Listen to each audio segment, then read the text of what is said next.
I had a coronary artery calcium test last week, and the results are shocking, at least to me. For context, in 2004, my total cholesterol was 520. Many years later, between 2018 and 2023, I had a total cholesterol high of 484. Additional concerning metric values during this same time span were LDL 307, triglycerides 402, and triglyceride to HDL ratio 8.74. Based on a documented elevated cholesterol level between 300 to over 500 for more than 2 decades, and with the inference that these levels were probably actually elevated for many years prior to 2004, my expectation was that my CAC score would come back firmly in the danger zone. Because of these factors, I was expecting it to be in the 400 and above category, and I wouldn't even have been surprised if it had been over 1,000. It's over 1,000! So what was this shocking score that I had? Well, the results say that I have a score of 0. That's right, the preliminary results for my CAC score was 0. These scores are graded on an Agatston scale that represents the total area of calcium deposits and calcium density.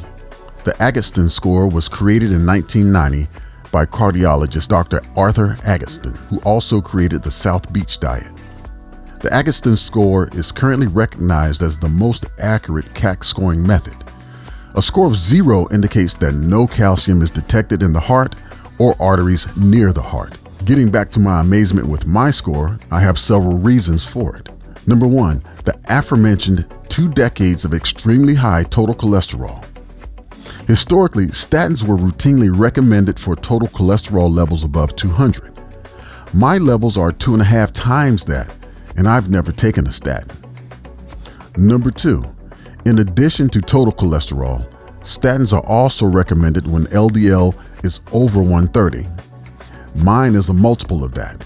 Number 3, the ideal triglyceride to HDL ratio should be 2, and a ratio of 4 is considered extremely dangerous.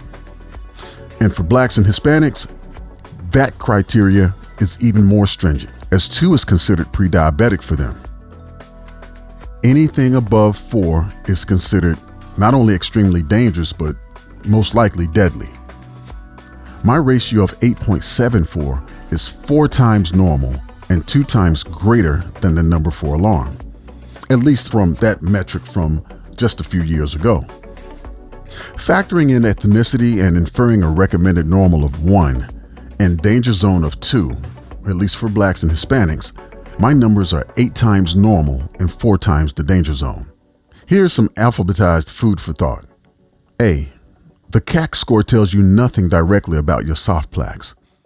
Even with a score of 0, a person could be riddled with soft plaques that are ready to rupture, but it does provide an indirect signal of soft plaque activity. The CT angiogram, a more impactful test with higher radiation dosage, is required to quantify the prevalence and distribution of soft plaque. Irregardless, these results are promising. B, additional risk factors remain constant.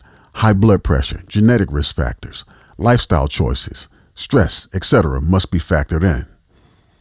And C, I have questions surrounding the impact of statins, at least if there's no plaque buildup or soft plaque that could be reduced.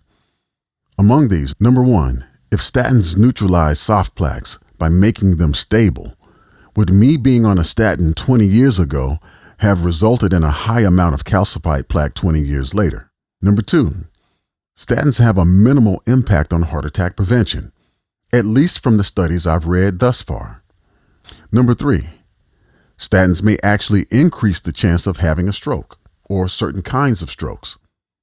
Number 4, what about the enduring side effects, muscle aches, vision issues, etc., for essentially no benefit, or at least limited benefit for the reason we're taking the statin? And number 5, why wasn't this test ever recommended to me by my doctor? Worse yet, why was it poo-pooed when I asked about it? This is a screening test. It doesn't mean you're healthy.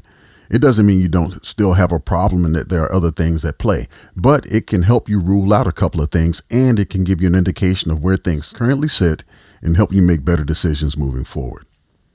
Clearly, there's a lot more information that needs to be ferreted out with this, and I plan to go into more detail on the CAC score, what it's about, and the results that I got and what that could mean for me moving forward.